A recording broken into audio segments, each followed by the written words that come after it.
This episode of A.C.M.G. Presents Talk Time Live is brought to you in part by Viewfinder's Identity Search and Design. Your choice for web design, graphic design, and all multimedia development needs. Visit VFISAD.com and let us bring your vision to reality. This is Stephanie Shea, the voice of Sailor Moon, and in the name of the moon, you are listening to A.C.M.G. Presents Talk Time Live. This week, I give my thoughts on the newly released Ghost of Tsushima and why I opted out to play it. Plus, Nintendo and LEGO once again pay homage to one of their latest forms of nostalgia. Then, in our final stage review, I check out the anime ecchi cult series Senran Kagura BURST Re for the PlayStation 4 and ask, this actually made it in America in 2018? All this and more as ACMG presents Talk Time Live Extra. Select Start. Welcome to the show to give you all the news, views, and opinions in the world of gaming. This is ACMG Presents Talk Time Live Extras. Select Start with your host, Xavier Josiah. Power up and game on.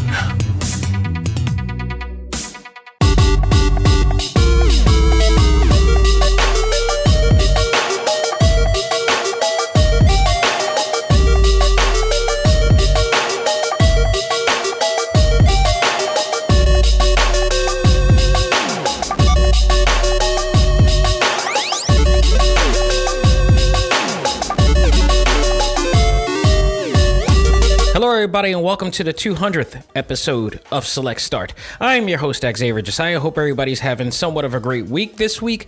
And 200 episodes of Select Start. My goodness, let me think. When we first started, about 5 years ago, and as we started moving on, the first year and a half, we started making waves on this show, and we actually got nominated for an award here in Philadelphia for it. And that was due to a lot of the quality of the show and the fact that we were able to get guests in the various industries that we cover. And down the line, and I mentioned this before, definitely just recently mentioned this on my ACMG Facebook group, that I produced, and if anybody has ever followed this from day one, I know we got a lot of great listeners and new listeners out there that has just recently come in, but 5 years ago, we actually did 5 actual shows. One that was covering comic books. The other one was covering the comic book TV shows. We also, then later on, we had one doing bad movies, just for the hell of it. And that's including the exclusive episodes that we have as well. But we also then had this show. And out of all of them, this one stayed because one, I was, taking care of that and show running that as I was pretty much show running all of the shows, but they were hosted by the former co-host of this show, and they died down. I was still playing games, and I'm still a huge gamer, so I decided to keep this up as well. I do miss doing those other shows, but we are here, and it's lasted to 200 episodes. Now, granted, combined with the other episodes, the Prime shows that I do on Sunday, it's now possibly in the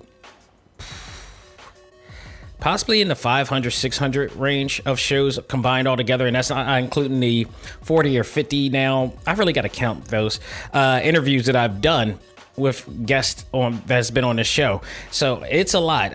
It's awesome. I am absolutely happy that I've managed to get this far, and then within this journey, I've done some great things through this venture. So, it's awesome. I am happy about this. I am so thrilled that this is the 200th episode. So, thank you to all of our listeners. Thank you to everybody who backed us up. Thank you to all of the game developing guests that I've had on here, from Way Forward and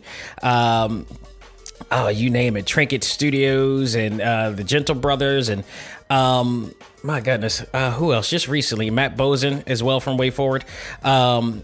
Retrosoft Games was on here as well. To do exclusives. So Ben Paquette for Streets of Rage 4.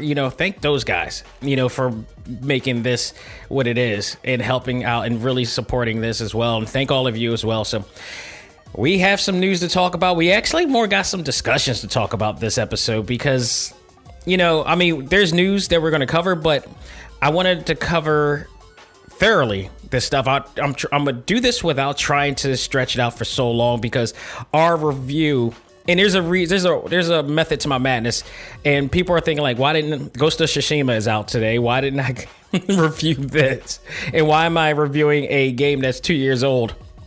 And it's based on something not as of quality, not a AAA title.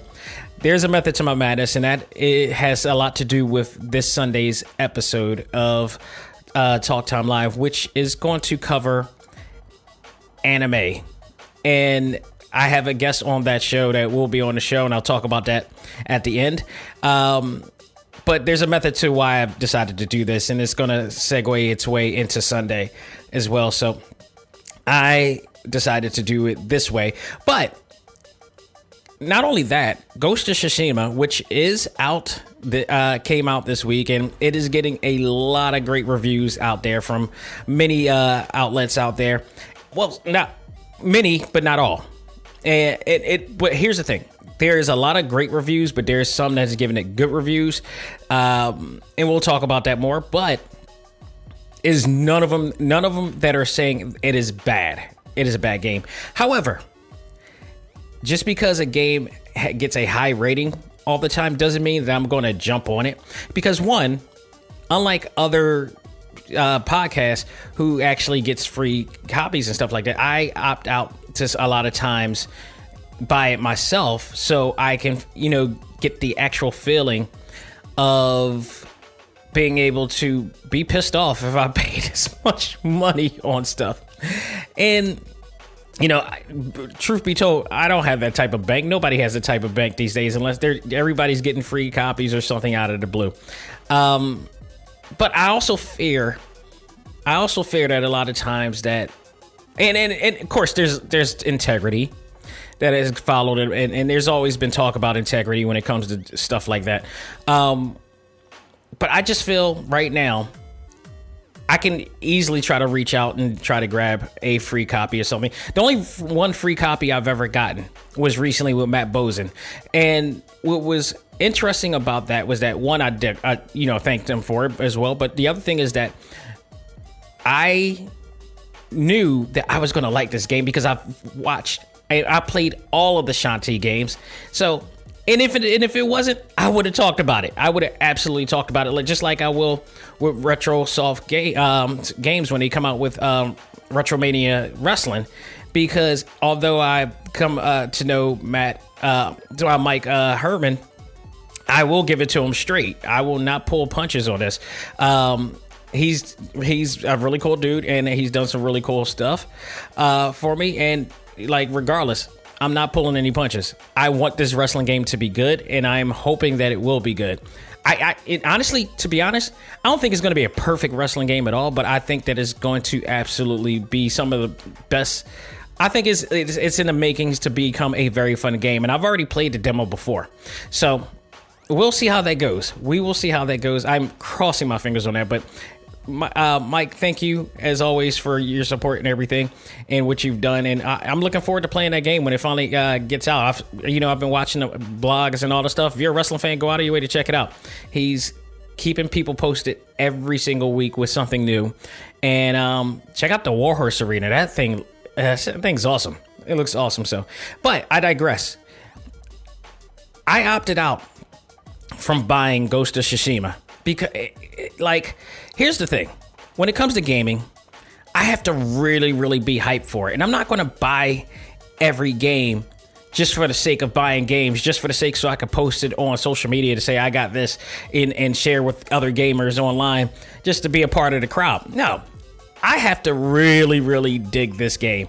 And I'm not a person that is superficial when it comes to gaming, in a sense that I'm not just going to buy the first game that just looks phenomenal and stuff like that, because it can look great, it can look stunning, but the story can suck, and also the gameplay can suck. Now, luckily for this, the gameplay is said to be awesome, and for what I watched live video footage of this for hours on end looking at this, and it looks absolutely fun. It plays off of the Batman Arkham Asylum style, and I dig that.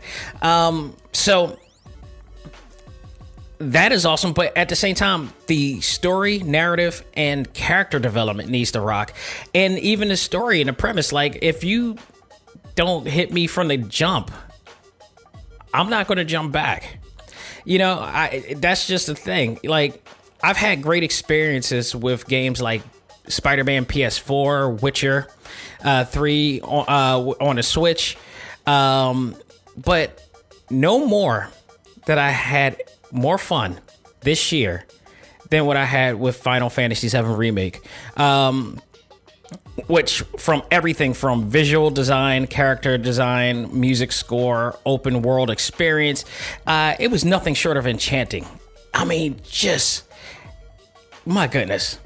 I can't even, it's almost unspeakable of the experience I had. And I don't think that after watching Ghost of Tsushima, the live feed, and watching some the gameplay of it, I didn't get that same vibe. And I didn't get that same vibe when I saw the trailer way back in E3 and such, or whatever, or whatever when it first premiered. I never got that. It is visually stunning. But at the end of the day, it's like, what was it about? Why am I getting into this? You know, when I first saw the trailer and the promos, in fact, for the game, I dug that it was based on feudal Japan. I am a fan of feudal Japan games and period pieces like that. And the graphics just look stunning. One can also say that there's a lot of beautiful models online that look stunning, but do they have substance? You know, are they just vague? And there's nothing to it after it other than their looks. Is there anything? Do they have a sense of personality? You know, what do they do aside from just posing online and looking great? I look at the same thing for video games as that. You know, and when I looked at this, it's like, apart from that, there was nothing enticing other than the gorgeous photorealistic look of it. That, in fact, once you actually start to look into the game, it's not really that appealing or groundbreaking. And because the mouth movements and some of the animations and framework doesn't feel natural when I watched it. So that was not enticing to me at all for that. I never got the vibe that something other than the graphics and art style was appealing on this game. I guess it did remind me of the days of Onimusha, you know, or even Witcher 3, and a part of me wanted to reminisce a bit of the Onimusha days, especially. I think the other thing too is that the teaser and promos never really explained what the story was about, and sometimes you can just get an idea of what you're going to be doing, but it's like, okay, this is just feudal Japan and this is a samurai. What else is going on here? And it's like, I'm not just going to fall for the fact that this is a beautiful looking game, because guess what? There are tons of beautiful looking games on the PlayStation 4, on the Xbox One, on Steam. You know, there are plenty of different games out there that looks great, but do they have any substance aside from that? That was my thing. Normally I would, you would get a promo and there's a bit of a thesis in the game that kind of tells you what it's about. And I even looked online to see what it's about. And when I found out the plot, I was a bit underwhelmed. So it's like, all right, I'm not even for it. While I do like games with feudal Japan settings, this one did not really excite me, on the sense that it might be because I was hoping for something where the premise and characters had a bit of mysticism, chakra, or spiritual energy involved, or where it was like kind of unrealistic, where it was kind of a fantasy base. And I love fantasy based games, so it has really nothing to do in terms of what of it not being good, because it's just, I like a particular form of gaming. I like gaming that just so far removed from reality. Well, not entirely, but I mean, you could have some reality to it, but like just like Spider-Man has some bits of realistic features in there, but also, it's a dude, swinging in the city and climbing on walls, whereas Final Fantasy 7 is pretty much a whole new world with a whole different type of fantasy and such. Witcher 3, again, I'll give that example, is kind of based on an era, but also has a lot of fantasy elements in there as well.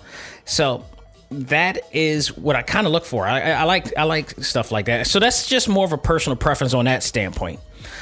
I also, hope that it for every great protagonist, there has to be a great antagonist, and there was nothing there that told me of anybody that I should look for. Like, who's the best antagonist of the year in gaming right now? One can say Sephiroth right now is making a comeback on that. And I didn't see that in here. So it was like, all right, what are you doing this for? What are you going for? So I was a bit turned off on that. And, I wanted him to be magical and hellish and be like a powerful threat. But nope. The game is, while fictional, is focused on, a realistic timeline where it holds a realistic setting. So I mean, which is great, and I dig that. But also Unimusha did too, but it went so far beyond, fantasy. It was awesome. I also wanted to, point out that the character in the game didn't excite me much either when I watched live footage. A lot of them didn't stand out to me, especially the main character you play. It really just it just didn't. He didn't seem exciting. There was nothing that stood out or charismatic about him at all. Like I said, I like the Batman Arkham Asylum style of gameplay, which I felt like it was the heart of the game. I will give another nod to the variety of clothing and weapons and the RPG elements that they had in the game, which was pretty cool. You'll have to, the clothing and the weapons that you have to gain on your journey. I thought it was beautiful and authentic. I love the sword selections and stuff that I saw, and the sword collection that you will get along the way looked awesome. There's a lot of great swords that he is going to have. The other thing about this game that I thought was interesting is that you have to upgrade your level and level up as you travel deeper into the adventure, as your enemies will be more of a challenge, and your weapons need to be way more powerful than they were during the last mission or whatever, or quest that you go through. So I like that logic to it, because a lot of times there are some games that you have all these assortments of weapons and equipment and attachments or whatever like that, and it doesn't matter what you get because you could go through one situation the entire way. Daemon X Machina is a great example of that, because that they had some great artillery there, but for the most part, throughout the whole entire game, I used virtually the same stuff, and I had to force myself out to try something different in there as well. But I basically went through the entire game with just the same weapon throughout the whole thing, so it didn't really engage me as much on that standpoint, but it looks like they did that and corrected that here. I also like the fact that he's able to climb mountains, but I will say that it's kind of cheating when you have platforms that you could climb up, and like you did with Breath of the Wild, where Link just climbed whatever. He was virtually Spider-Man to some extent. If he had great stamina too, he could climb up huge mountains, no matter where he was. So you had that aspect as well. But I did like the idea of how you improve your skills, and you can easily do so in side missions for the most part. If you don't pretty much enjoy the main story, you could just go and quickly level up. As I was noticing on this as well, I really like the ability to play the game in black and white, which looked awesome. That option is really good. It reminded me of Seven Samurais, the old black and white samurai movies, and that was when the game's bread and butter is the visuals. I mean, don't get it twisted. It pretty much is the bread and butter of this game. And then second that is the combat system. So from the footage that I've seen, it's not much to do in the open world, though. The side missions it really didn't look that much fun to me. And there was only so much that a person can do from that standpoint, like when you're just traveling to one place to another. So, that was, it's not like when in Witcher 3, like when you going across, you're like, God, you're going through everything. Like, you never know what you're walking into. You never know who you're going to meet, what you're going to end up doing, and there's a side mission, or you're rather going to be attacked. There's always something that's going to keep you interested on the road on The Witcher 3. This one did not have that type of feel. It was like you're just traveling from distance to distance, and in between the miles of whatever you're riding with your horse, nothing is going on. So you would think that they would take some, ideas from that game and really do something with it, because I think that would have really benefited that they added so much more on that. Now, granted, just because I'm not feeling the game does not mean that the game is not great or you won't have a great experience. I just personally, from what I saw, was like I literally watched over an hour of game footage of this, and the whole entire time that I was watching, I was like, nah, I'm just not engaged in this. I'm not into this. This is not my deal. And that's okay. That is absolutely okay, and it doesn't determine. As I said, many reviews gave it some great scores. IGN, Game Informer, Game Radar had their scores up to 9.5, if I'm correct. GameSpot, on the other hand, felt underwhelmed and gave it a score of 7, which was the lowest score that I found as far as reviews. For me personally, I feel like this would be one of those games that I would play, and I think pretentiously play, because if I brought this game, it would be because it's the hottest trendy thing. But and other than that, it was like, okay, I've done it before, where I've played games that everybody was hot on, and I was like, all right, let me check this out, see if I liked it, and wound up like playing it, and just never finished it, because I just didn't get into it. There's certain games I have done that before as well, but I wind up not reviewing it. There are games that I was going to review on this show that I wound up not reviewing because it just wasn't fun. Sword Art Online, I'm talking about you. So it's just that's just what it is. I think that's another reason why I haven't played the Uncharted series yet either. Yes, I have not played not one Uncharted game. Yeah, actually, the funny thing is I might actually own it, but again, I'm not into the Indiana Jones adventure type thing. Now, granted, I did like Tomb Raider. I've always played Tomb Raider games. I played the original Tomb Raider game back in the PlayStation 1, and take note, I did that without without a strategy guide. And my God, you needed a strategy guide for that game. It was horrendous, man. I was the amount of cliffs I was falling at the time. It's still gratuitous when you watch that. And it's like only like what 32-bit graphics, and that it just looks awful. Seeing Lara Croft just fall like that. But no, I did beat that game without a strategy guide, and I desperately needed one at the time. I see you kids don't know what the hell strategy guides is. Back in the day, we actually had booklets that we used to get from Electronic Boutique or GameStop or whatever like that will, that you read, not watch, you actually read. That means you learned to read, because there's not a lot of that going on these days, but you actually read, and they were so cool. They were really cool, and you got to learn some tips and tricks, and then also there were probably some unlockable secrets in these strategy guides. I don't understand why they don't do that anymore. Well, everything's digital and we go to video now, I get it, but what I loved about strategy guides back then is that it's from the actual companies, and they produced them, and they would provide, intricate information on how to beat certain games. Strategy guides were especially great for RPGs. RPGs like Final Fantasy VII desperately needed, because there was a lot. For those who are not, really into the JRPG, or RPG games, strategy guys were great for those. But again, this is a game that I wouldn't invest in at all thoroughly, and I didn't want to waste any money on that at all. They say the game is only 50 hours, but I'd rather not spend my money on a game that I feel like I'm not going to be heavily invested in. That's just it. But, if you're out there, I'm pretty sure there are a lot of people who are enjoying that game, and more power to them.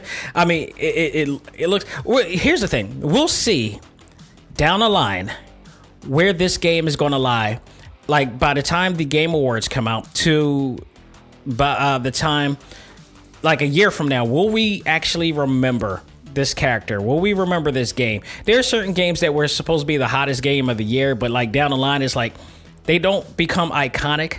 The game doesn't really hang with a lot of people. I mean, it'll be interesting to see how many. I'm pretty sure this game is probably going to get a lot of sales in a sense, but I'm looking forward to the follow-up to this. Like, how will people remember the characters in the series? Like, will they make it into the Hall of Fame of characters? Will we remember this? Is this going to be main event level, gaming, or is this going to be like mid-card gaming? We'll see. We will see. But to those who have it, I'm sure you're enjoying it, and definitely go check it out. It's out this week.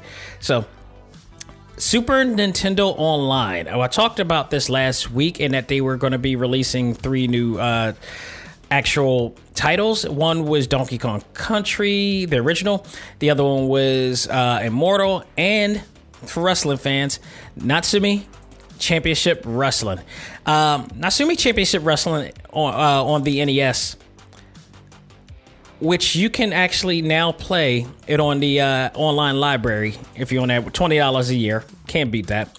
I must note that this game was originally made for All Japan Pro Wrestling. So if you're a wrestling fan, some of the characters are obvious. If you're a hardcore fan like I am, you will realize some of the character depictions. But they had to come to America. They didn't have a license to do it at the time for All Japan, and All Japan wasn't doing anything with an American audience. Only a hardcore niche, group of fans like myself knew about All Japan Pro Wrestling, whereas the casual fans and all that stuff would know about WWF and WCW, whatever. So, but for us hardcore fans, you will see fictional characters in this game based on legends like Giant Baba, Toshiaki Kawada, the Kawada kicks, man. I believe Mitsuharu Masawa is on here as well, and many more. I think Doug Furness might be on this one, because this was based on the later version at that, and then they ported it over to America and just gave it the name of Natsumi Championship Wrestling. But it was an All Japan Pro Wrestling game before that. Let me tell you, this is not an easy game to pick up and play like you hoped it to be. And in fact, what makes it even worse is that you're coming button mashing because you have no idea what the hell you're doing in there. The one big negative about the online library that Super Nintendo has is that they do not provide screenshots of old manuals or even tell you how these games are played. You're just going in expecting to know exactly what to do. So what you're going to have to do is that you'll wind up going online to find like old, FAQs or walkthroughs, which I did, and you can find it on GameFAQs, which has been out forever. Like, I don't even know if anybody's still like submitting like facts on there for video games. Like I've been looking at GameFAQs for decades. Like I'm like what, 43 now. I believe that was out when I was 20, and that's when the internet wasn't as powerful and strong and wide based as it is today, and evolved. And GameFAQs was one of those things too. Even before you had the internet, this is how we used to have people who would go to game stores and let people know that they would print out these papers for a fee, like $5 or something like that, and go. I guess they would print it out at libraries or at home if they have a printer, and then print out the FAQs for all that, and then we meet each other at a certain spot to pick it up and buy it. And now you don't have to do that because it's easy to find this online. Everybody has access to the internet now. So those were interesting times there, I'll tell you. But with that said, the GameFAQs tutorial or walkthrough did help understand some of the gameplay control schemes, but it needed to be a good strategy guide, and it did what it did. The game has 5 options to play with 3 difficulty levels. Warning: easy mode is not that easy, as your computer, the computer opponent, does not give you any chance to breathe at all. So you really got to jump on it. The game uses like a fighting game hub style, where you and your opponent has an energy gauge that depletes. The more it depletes, the better chance you have to beat the game. So there's your option there. So you got to wear down your opponent there, and then you can perform more devastating moves. Your control scheme consists of light, medium, and heavy holds. And if you try to pull off a medium or heavy hold too early, your opponent will get the best of you. This is kind of reminiscent of Fire Pro Wrestling, where but however, it lacks the fluidity of their combat system. So take note of that. It is nowhere near as fleshed out. And granted, now even back then, Fire Pro Wrestling's wrestling engine was still a little bit more fleshed out. And this one was just, now, it is trying to eat you alive. If you do get defeated, it automatically restarts the match over again. There's no, getting out of it unless you completely opt out of the entire game entirely, or reset it entirely. But you can't, once you beat the certain opponent, you could definitely save it, do that save spot that they do. And you can also rewind too. I forgot they have that situation too. If you mess up, you can rewind your game back to where it's supposed to be. I think that's such a cool feature. The game looks good for the times, but the gameplay could have been much better. This is why I'm hoping that Retromania Wrestling will not be this hard to play. And when I had Mike Herman on the show, he claimed that it will be a pick up and play enjoyable game. So fingers crossed on that note. I remember when I went to one of the House of Hardcore shows sometime last year, and I met Mike for the first time after he's been on the show, and I had a chance to play the game. I actually went to that show just to play that game and to meet Mike. So I paid I think $60 just to do that. I didn't really care about the actual event itself, but the event itself was good. A lot of AEW stars and other stars from Impact and whatever was there. But I was clearly there because I was more excited to play that game and really get an understanding of what we're going to be against. Now, when I played Retromania Wrestling at the time, if you guys recall, if you remember from back, that I mentioned this, that it played really well, but I was playing with a human opponent. This time around, we got to see how this plays with a AI CPU opponent. So we'll see how that goes, but he's promising it. I'm crossing my fingers because we are in need of a good wrestling game here. Speaking of Nintendo, Lego presents the Nintendo Entertainment System Lego set. Lego and Nintendo has once again worked together with some of the coolest concepts for the franchise, including the Super Mario build, which you can create like a board game based on Super Mario Brothers, and it's awesome. But now they're really playing with power as the two teams, come together again with a nostalgic building set that has you making your own Nintendo Entertainment System and the actual size of the Nintendo Entertainment System and exact dimensions that the original was in, and complete with Super Mario cartridge that you also put together as well and built through Legos, and an old antenna TV with Super Mario playing on the screen, which you also put together. This may be the biggest and one of the best concept builds since the Voltron concept, which I have right across from me in my office right here. And this also may be a very hot seller for the holidays. I really kind of do want this. I wanted the Nintendo Classic just to put up in my shelf, and I technically have it, but it's a Raspberry. But no, this is awesome. I would love to build this and put it together, and I already have a place for it. I believe the set is said to be about $250, but to me, it is worth it. If you are a gamer and more importantly, a Nintendo fan of old, this is for you. Go. I mean, I can't wait to see this thing. I hope I can get my hands on it sooner or later. So definitely go out of your way to check. See, I mean, if it comes out in the holiday, it's going to be hard because you got that. And then you have the PlayStation 5, which we're going to easily segue into right now, which is scheduled to come out in the holiday season. And to be honest, the reality is we are not far removed from COVID-19, and COVID-19 is still affecting people to this day, and there's still high amounts of unemployment. So I don't know. The money is going to be stretched. So somebody during the holidays is going to get the majority of consumer assets here.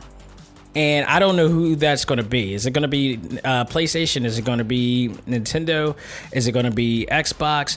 Is it going to be Steam? I mean, no, it's not going to be Steam. It's definitely not going to be Stadia. So let's just chill there. But it's going to be hard because we got a long way to November. November is going to be a whole other thing due to the election.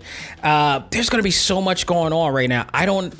Whatever happens from now to then could easily affect the economy in a way that possibly somebody's going to benefit from it or nobody's going to benefit from it because of COVID-19. Now, there has been said that there has been some success in the research for the vaccine or whatnot, and they moved up to other stages, and they're going to be doing further testing. That's coming from Fauci himself, Dr. Fauci himself, but we'll see. There's no guarantee, so we're still going to have to hold off and wait. I believe this is the last bit of news I have, and we're talking about PlayStation 5. According to the Bloomberg report, Sony is looking to produce more than 10 million PlayStation 5 units to give fans a chance to have this during the holidays. Now, as I say this does not guarantee that everybody's going to get it at launch.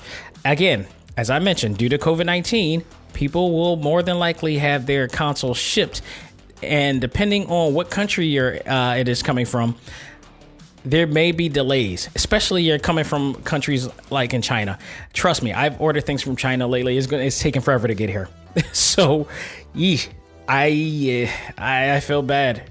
I don't really think if there's no vaccine, which there's not going to be a vaccine. There's no way that they're going to open stores.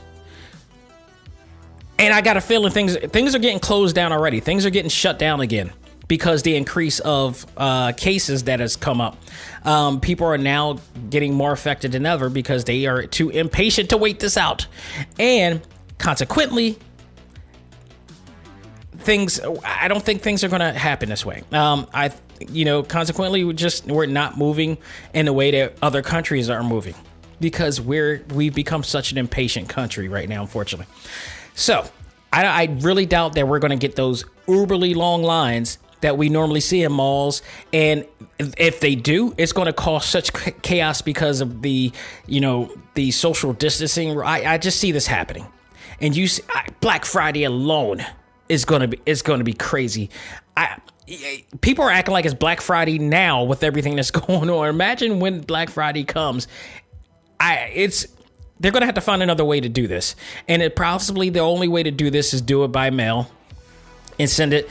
And that might not be the perfect reason either. It's just so much right now. The system is screwed up. It is no way to say it. It's no other way to say it. It's really screwed up right now.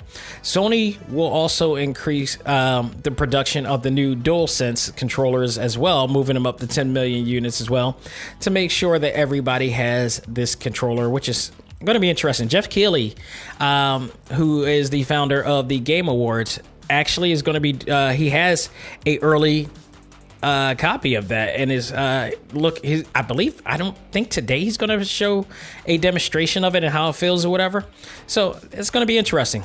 It is going to be interesting to see. So folks, that will do it for this segment. We're going to take a break, come back and review Senran Kagura BURST Renewal. And I'll tell you why I'm going to review this and why I'm reviewing this and where this is leading to. But we'll do that right after this. Ladies and gentlemen, this is Dak Xavier Josiah, the host of A.C.M.G. Presents Talk Time Live, the podcast. You want to catch up with all of our podcast shows and hear from some of the hottest names in all of anime, comics, movies, and games, such as... This is Miley Flanagan, the voice of Naruto. This is Stephanie Shea, the voice of Sailor Moon. This is Ruben Langdon, voice of Ken Masters and Dante from Devil May Cry. Hey there, this is Kyle Hebert, the voice of Ryu from Street Fighter V. This is Chris Battle, character designer of Teen Titans Go. Here's your chance to check out all of that and more on TalkTimeLive.com.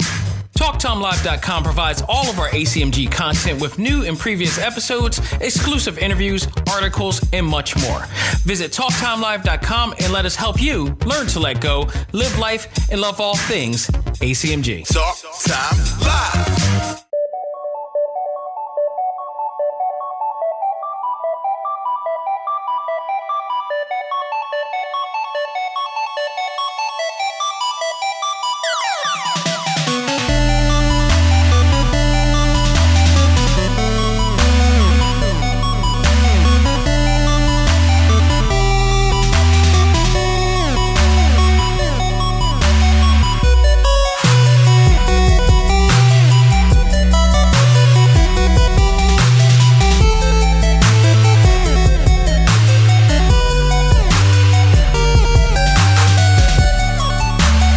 We are back with our final stage review, and it is my review of Senran Kagura BURST Re for the PlayStation 4. Senran Kagura is a longtime cult favorite action beat-em-up game series created by Kenichiro Takaki and published by Marvelous Entertainment, who you've seen or played other games, just like the recently reviewed Daemon X Machina, the Travis Strikes Back series. I believe they're going to be working on the No More Heroes 3 game whenever the hell that comes out, because it said this is coming out in 2020, but I digress. It is also published by Seed Games as well. This is based on a world filled with well-endowed female anime characters who train secretly at an academy to become highly skilled ninjas. This ecchi-themed game series was first released in 2011 for the Nintendo 3DS under the name Senran Kagura Skirting Shadows, and later as a director's cut under the subtitle Burst. Marvelous USA publisher Ken Berry said, according to Wikipedia, of course, said that in 2013 that they were worried that this subject matter of the game may not be embraced as heavily as it is in Japan. As you guys may know or may not know, Japan has different genres of anime and manga. One of them being the ecchi genre as well. But I've also been told recently that it has also been considered fan service to some extent. So that type of deal is, for as far as anime is concerned, is not something that all fans will admit up to or even acknowledge or even recognize to casual fans, because there are some people who may see it and it's coming off as a bit objective and sexist. You can argue that. There's absolutely an argument to that, and I'm surprised that there hasn't been any controversy due to the objective premise of this game. Fortunately for them, the game has received praise among some American fans, and I mean, like, when I say some, it's like a minority niche cult-based group of fans, but a sizable enough fans overall in its totality. Not only for the obvious reasons, but also because among the TNA and sexism lies a bit of substance within this, as it focuses on the character development and the simple, fun gameplay that it provides. So the intriguing part about this game is that it's not just what you expect. It's more than meets the eye with this game to some extent. Of course, not all agree with the nature of the genre of the game, but for the most part, the game has gained a cult following, leading into multiple sequels, multiple game platforms, including 3DS XL, original 3DS, and PlayStation Vita, as well as PlayStation 4. in Steam. Not only was the game series popular in Japan and the US, but it also earned its own anime OVA series with 2 seasons, which you can find on anime streaming networks like Funimation and Crunchyroll, both in English and Japanese dub. And now let me go on to say this, that when Japan creates a anime based on a video game, that easily tells you how popular the game series is. And if they do it in Japan, it's amazingly huge. Like back in the 90s, because of games like Street Fighter and Fatal Fury, those games became so popular that they created anime for that. And it was a huge deal on both sides of the world, especially Fatal Fury. And because Fatal Fury came out with different TV series, and then it spawned into a major motion picture, which is still, Masami Obari is still one of the best video game movies of all time, along with the original Street Fighter movie. And then later on, you got to see all these other popular titles get their own anime series, Sakura Wars. God, man, what else? There's so many other titles. Battle Arena Toshinden got their own game back then. And a lot of you don't even remember what that game is. If you own the PlayStation 1, you know what that game is. But there's so many different games that have been so popular to spawn their own game title. Recently, Blaze Blue from I'm surprised Guilty Gear did not get an anime series yet, but Blaze Blue did. Devil May Cry also got an anime series as well. So there are some popular game series out there that have earned the right, and the fact that this series earned an anime series really speaks volumes of the popularity of that genre and that game series in itself. Senran Kagura BURST Re is a complete remake of the original 3DS director's cut, now with fully rendered 3D stages, which is nothing new, unfortunately, because the stages first appeared on the PS Vita and PS4 game Estival Versus. So that's when I believe that's the first time you've seen all these stages before. So these stages are nothing new. It's new to new gamers who actually picked up and checked out this game, but those stages are not new at all. So a lot of it probably stems because this is the original. This is based on the original game, so the stage platforms that they already created should have been in the original anyway. So I get. I understand that, but I'll talk more on that a little bit later. There also is some newly added features, some gameplay, and much more on this, so we'll talk about that now. The game visuals are bright and beautiful and highly saturated colors, great lighting, really, really great, bright lighting, and looks as close to an anime as you could possibly get, even a manga in color to some extent, but that you can control in the palm of your hands through a controller. Speaking of controls, this is a very pick up and play game, which is good and bad. And I say that because I've been playing these games for quite some time, since the 3DS days.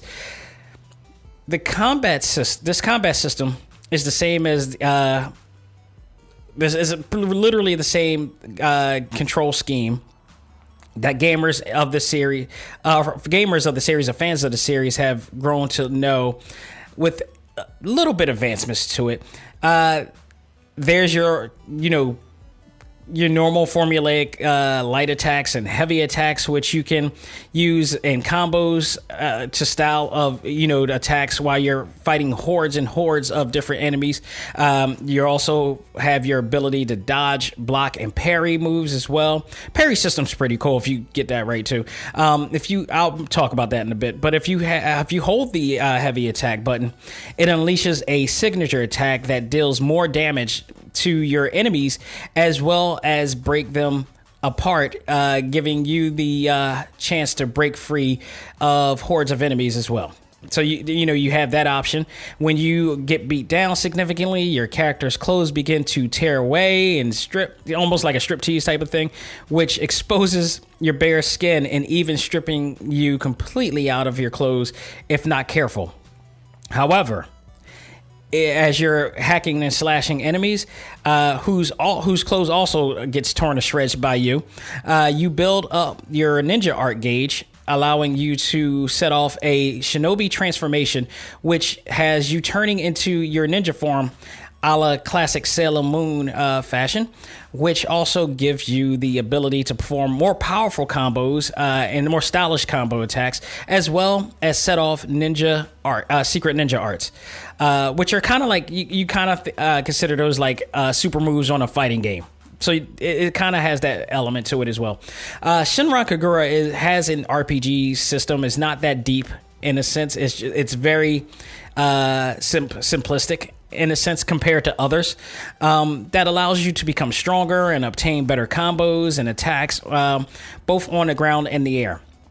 One of the new installments to the battle system, however, is the guard and parry system, which has enemies projecting a barrier, a visual barrier that you can see once you get near them, and once you get to a certain point, if timed right, you can set off a parry attack, and if done successfully, it actually parts a bunch of enemies away from you, which is pretty awesome in a sense, because a lot of enemies do come at you, and if you are at a higher difficulty level, they'll tear you apart. So you have to be really good at that. There is some formula to the game system. It's not just about TNA. There is actually some substance of gameplay in here that does warrant some respect in this case. The other new addition is the burst mode, which has its own gauge, which is below the other gauges that you have on the hub. And once you fill that gauge up, you can perform what is called a burst finish, which has you basically, the burst finish comes with you doing a final attack. You can also use this during, but it's best to use this at the end of your battle when your enemy is depleted, like almost damn near depleted.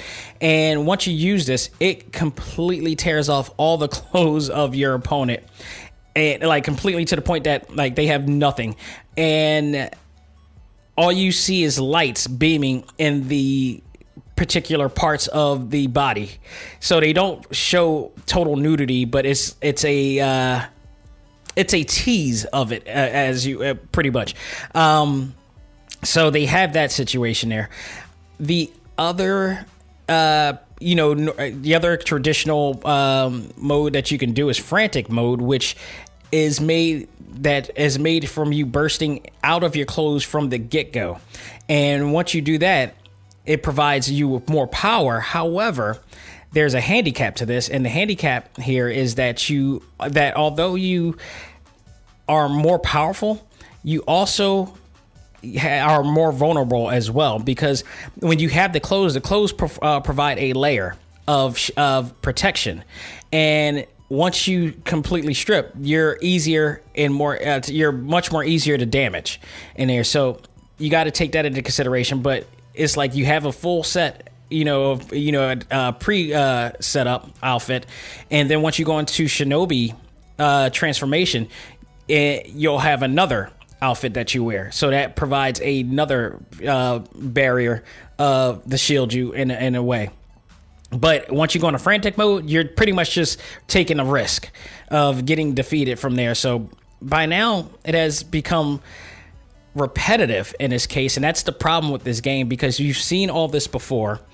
We've been through this type of situation before in other games, and there's no change to it, and it's become, I want to say redundant, but it's more just repetitive and the same old. I felt like a little bit disappointed when I was playing this, but if they would have added some new weapons or revamped the battle system, this would have been a much better experience this time around. But it just felt like they just phoned it in and just gave us this original type of thing. I think they could have done some really cool stuff with this time around. I don't know if it had anything to do with budgeting or whatever like that, or timing restraints. This game's been out for quite a while. Since 2011, it's 2020. I've seen other franchises come and add so much more to the core element of the engine and system. So The lack of new stages also was something that was a big letdown to me as well. As I mentioned, a lot of the stages that they used for the previous game that I mentioned has been brought back just with a whole HD type of look. Now, granted, the thing is that this is on the PlayStation 4. I had the last installment on the PlayStation Vita, which I still owned, and it just looks brighter and more colorful. But it actually looks exactly the same as it did on the PlayStation Vita, which speaks volumes about the PlayStation Vita, and why I'm still always pissed off that they didn't go anywhere with that game system, because it was awesome. In hindsight, that game system was way better than the 3DS, and because they had really cool looking games like this one that they were able to port in there with ease. So I was a lot disappointed with the stage and the gameplay, because it's not that it's not a solid system or it doesn't look visually good. Well, considering all that, they didn't utilize the complete power of the PlayStation 4. Let's just put it like that. And this game could have easily looked just as good on a PlayStation 3 as well and look exactly the same. When you see games like, Naruto Ultimate Ninja Storm, which each game that you've played, you have your core fighting battle system, but there are also some different elements. There's so much more you could do in this game. They added so much more. Now, granted, down the line there is some extra things that you do, but I've seen this and done this before. When I just recently played the Ultimate Ninja Storm 4, and it's so much you could do in that game. And I'm only comparing the two because there is some similarities to the two core, battle systems to this. One just a little bit more fast paced. Animation looks much better. Cutscenes looks much better. They provided a lot. And can I add that this thing was only in Japanese dub? And if any of you own Funimation and has played this game before and know that the series is in Funimation, they have an English cast. So I don't know why they didn't hire a English cast. This is not owned by Bandai Namco, so there's no excuse. I understand Bandai Namco's case. I don't understand this. Could they not afford the actual dub actors to play this role? Or I don't know. Maybe it's a contractual situation. Who knows? But I just know that this is another thing they could have added on because they never did it before in the other games. But if you watch Funimation, the streaming app there's a completely dubbed version on here. So, and the fact that series came out, I think in 2017, and this game came out in 2018, there's absolutely no excuse. So, what's going on that note? But nonetheless, while I did enjoy it, it was so much more to this than you do. It's not to say that it's not enjoyable at all.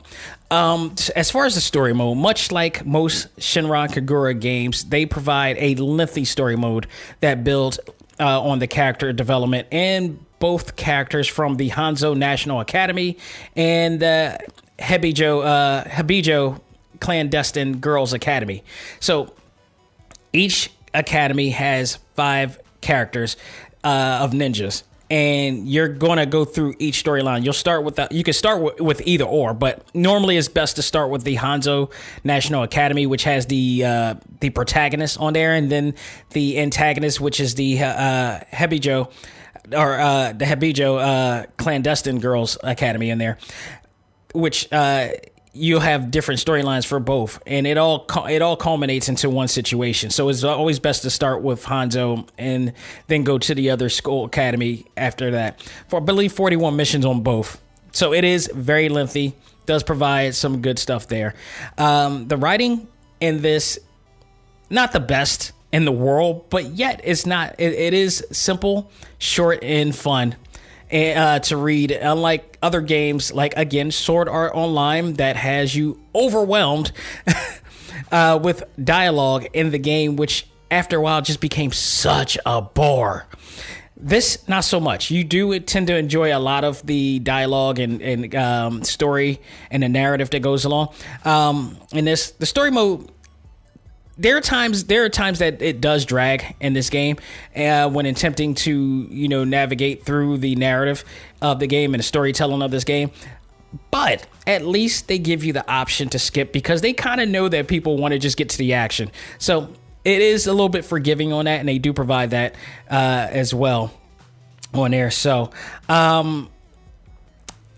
where was I at too? The story mode here, while it drags, however, if you do enjoy reading, they do provide an auto setting, which allows you to just not have to button mash through just the dialogue throughout the whole entire times. Unlike certain other games that I love but hate that does that. Yes, I'm thinking about Dragon Ball FighterZ story mode, which is actually far better. It's a far better story mode than this game, but yet doesn't have an autoplay option. I still don't get that to this day. They even gave that My Hero Academia one's Justice an auto option. I don't get it. I really don't get it. That's just despicable. Still love that game a lot. And each time you play through the stages, you will earn in-game currency that will allow you to buy from their shop. Now, let's talk about the shops real quick. The shops have a ton of content that you can unlock, as well as DLC that you can purchase with real money as well. The in-game shop items include risque themed clothes and some normal clothing as well that characters can wear in the story mode and in other modes as well. You can opt out to have them wear it on the in the story mode, but you can also allow them to wear it as well. So it'll just be a good way of immersing all of that into the game experience. Some clothing, like I said, is normal and cool, and then others I can see Cardi B and Nicki Minaj pull off very successfully. Let's just put it that way. You can also buy accessories, pics and videos from the story mode, music and medicine to help you level up more as well. And then there's the library. This mode provides detail on your gameplay with characters that you play the most. The library also holds all of the pics, videos, and music, voices, and scrolls that you obtain from the library and story mode as well. It's important to note that although this game has a traditional ecchi theme, the game itself has diluted in terms of level of perverse content that is mostly known for in previous games. Trust me when I tell you, there's some very perverse stuff in the previous games that it's Adult Swim level, and then in some cases it may be like Cinemax level or Stars level, whatever like that. But it's like softcore at best. And that's pretty much what ecchi is. The ecchi genre is, in a sense. It's basically softcore as opposed to hentai, which is like full hardcore. And I'll just just say to that. If you don't know what hentai is, look it up. You'll be highly interested or offended, depending on who you are. But that's like saying you should be offended by other outlets out there right now that's invested in that same nature. But I digress. In previous games, there were modes that allowed you to do things that will have people look at you like your name is Harvey, Bill, or Kelly. That is the truth. But and those modes I am not really a big fan of at all, because it's just like, all right, do you have to go this far? But I have to understand, this is a game from another culture with their own set of rules and how they do things. So far be it for me to, judge others or what they do. Moralistically, I don't know. They have their ways and ideology. We have our ways and ideology. I usually just skip out of those modes, and because it does come off a little bit creepy when doing so.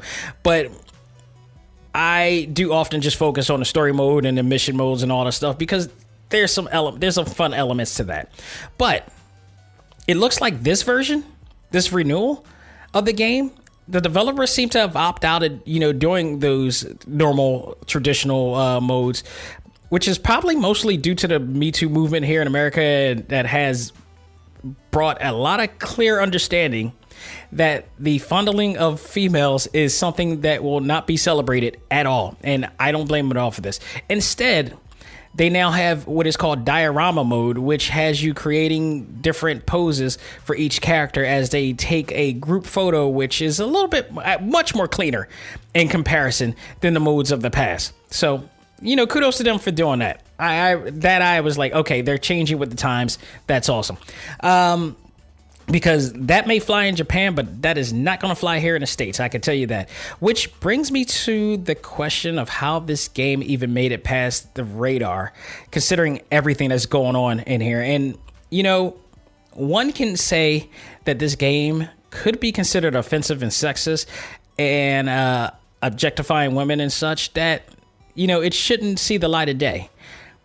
But one could also argue the same argument to real life celebrities like the previous mentioned Cardi B, Nicki Minaj, Katy Perry, Miley Cyrus, Amber Rose, the Kardashians, and an enormous amount of social media models and cosplayers out there. So if you're going to go up against and try to target this game, you're going to have to target the whole entire generation. And I doubt the idea of trying to debate the essence of this game will more than likely be tied up into the discussion of sexual censorship versus embracing sexuality and not body shaming at all.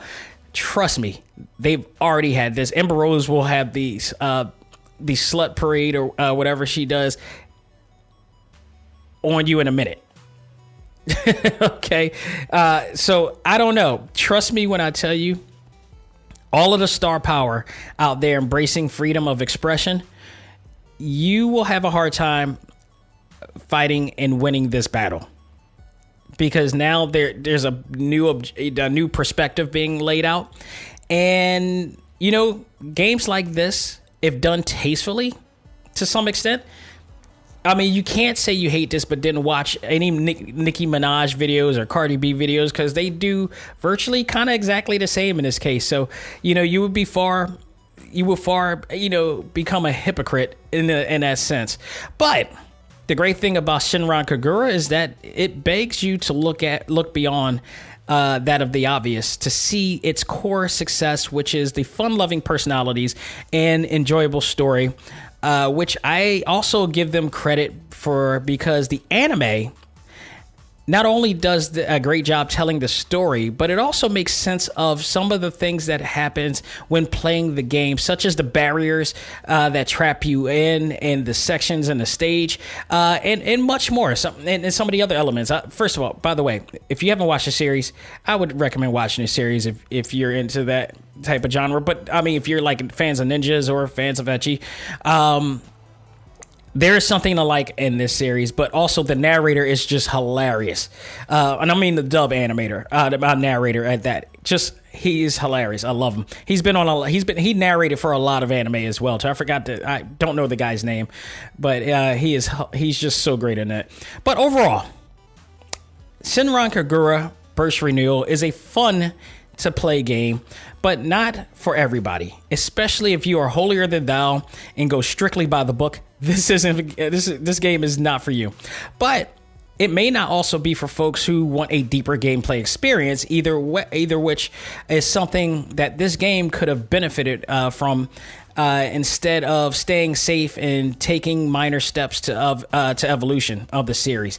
The game also failed when it came to innovation, as they only used the visual designs and stages from the PS Vita and PlayStation 3 game, imported it onto the remake, and not just it's just a coat of paint over, you know, old. It's like refacing an old bathroom tile, you know, over the crappy tile that you have. This is pretty much what they did. Kitchen Savers, if I remember correctly, is the name of the company that does the refacing of the old crappy, you know, tile of wall that you have in your bathroom with just a layer of something. That's pretty much what it reminded me of with this game. It's not to say that this game wasn't fun. Just, it could have done better. I mean, if you're a fan of the original, this will provide a little bit more in-depth look at the original game series, which is actually cool. But there's so much more that they could have done with this, you know, because there are a lot of remakes out there that have done a great job this year. I mean, a ton of remakes. I'm talking like, of course, Final Fantasy VII Remake, Trial of Mana, really great remake games, and other remake games that have come out. This could have done much more, and I feel like they were just phoning it in or budgeting or whatever like that. So the price of it, to me, isn't, or not to mention the DLC that they are asking for, it doesn't merit enough for you to say, like, I want to break. If you're not going to charge me the same price for this as you did for, Final Fantasy VII: A Trial of Mana, because I think they did a great job overhauling all of that. Zelda 2, I'll give that remake also a phenomenal nod to that. Zelda Link to the Past, phenomenal.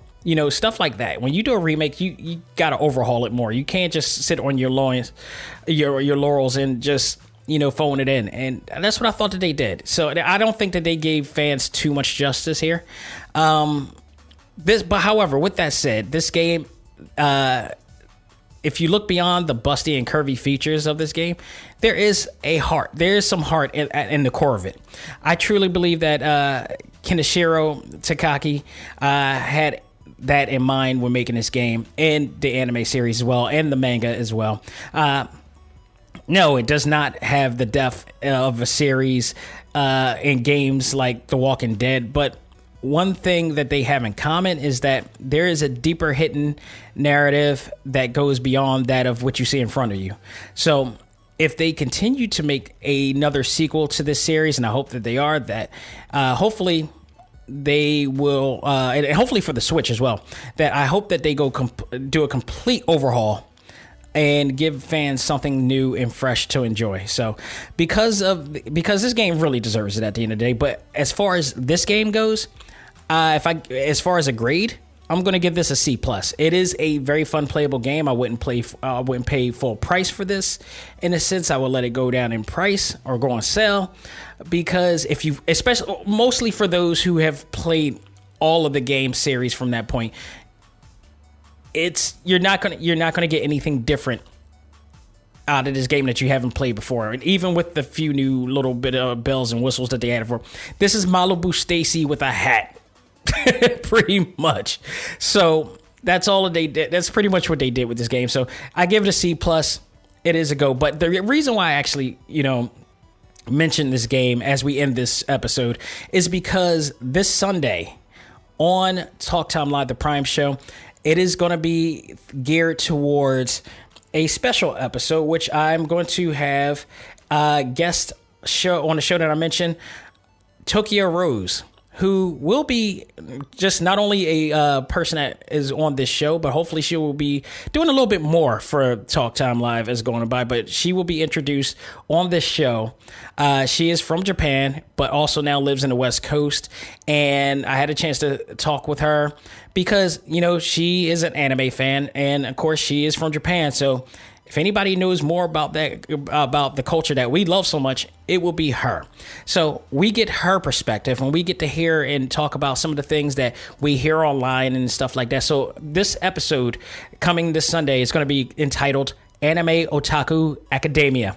And I tell you now, it's going to be a really great episode. You're going to love it. And we're going to talk about some of the things that people talk about online, and many pretentiously fan-based, otaku, stuff that they think that they know or think that they understand, but they don't really know. So we're going to get down and dirty with the fan base here and talk about what we do know and don't know about the world, the dub versus sub. We're going to talk about all of that. The ecchi or fanfare, genre as well. I mean, we're going to get down to it. Cosplaying, her thoughts on cosplaying in America and such. So we're going to get down to all that and much, much more. So stay tuned this Sunday for that. I guarantee you're going to enjoy it. So folks, that will do it for this episode. Thank you so very much for checking us out. And I want to say, I got to say this too, because I didn't talk about this, but down the line, probably at the end of this month, I am going to take another risk here. I decided to do something I'm not a fan of in hopes that I can become a fan of. And that's two different genres and two different things I have. And this is an anime game that that is coming very soon on many platforms. And that is Fairy Tail. the anime series now has a video game, and I decided to invest in this. I pre-ordered this for the Nintendo Switch, and here's the thing: I've watched Fairy Tail, but I can never ever finish Fairy Tail, and I know a lot of people out there they're fans of Fairy Tail, and there are other fans who like me who have not been able to get through certain episodes. I am hoping, my hopes is that two things. Because the game that they're making based on the famed and popular anime series is an turn-based RPG game. So if you know me and you've listened to the show before, you know I'm not a fan of turn-based RPG games. So here's the thing. Not completely. There's some games, there's rare game like Pokemon. There's only rare games that I will play in turn-based. Otherwise, I'm not really a fan of the series. I'm hoping this can kill the two proverbial birds with one stone. So I am going to play this game in hopes that, one, I will become more of a fan of the game series, and two, that I will become a better RPG gamer or fan of it. I don't know if this is going to be able to successfully do one or the other or both. We'll see. But it's coming out at the end of the month. I will be reviewing that, so stay tuned for that as well. Like I said, this Sunday we're going to be doing the Anime Otaku Academia with Tokyo Rose. So, and God, wait until you find out where that name came from. So, we'll be talking about all of that this Sunday, along with other news that is going on in our favorite fandoms. There's some really interesting news that we're going to be talking about as well before we get to that segment. So, stay tuned for all that. Of course, you can follow me, and I need to keep doing this. You can follow me on Instagram at Xavier_Josiah. You can also check out the show on TalkTimeLive.com. You can also check out the exclusive interviews that I have on the exclusive page on there, or you could you can go directly to that by typing TalkTimeLive.com/exclusive. You will find majority of our interviews, because I just got a few more interviews that I now have to add on there, including the Naruto panel that I just did. So that will be added on down the line as well. But you can also see a lot of those interviews up too. Matt Bozen interview with Way Forward should be down there too, and I need to add that as well. So you can check that out. Also, if you want to subscribe and download, you can download on Spotify and subscribe there. You can also go to iHeartRadio. You can go to Apple Podcasts, Google Podcasts, Stitcher, Pocket Cast, Podbean. Of course, shout out to all the listeners there, and all Amazon devices. So we're anywhere and everywhere you want to be. And again, shout out to all the Podbean listeners out there and who's been checking out the show. I got a really good download numbers for the Kinnikuman episode as well. So awesome. Thank you so much, and let's keep it going and keep it growing as well. So thank you all so much. That will do it for me. This is Xavier Josiah saying, learn to let go, live life, and love all things anime, comics, movies, and games. This is A.C.M.G. presents Talk Time Live. I am out of here. Take care and be safe.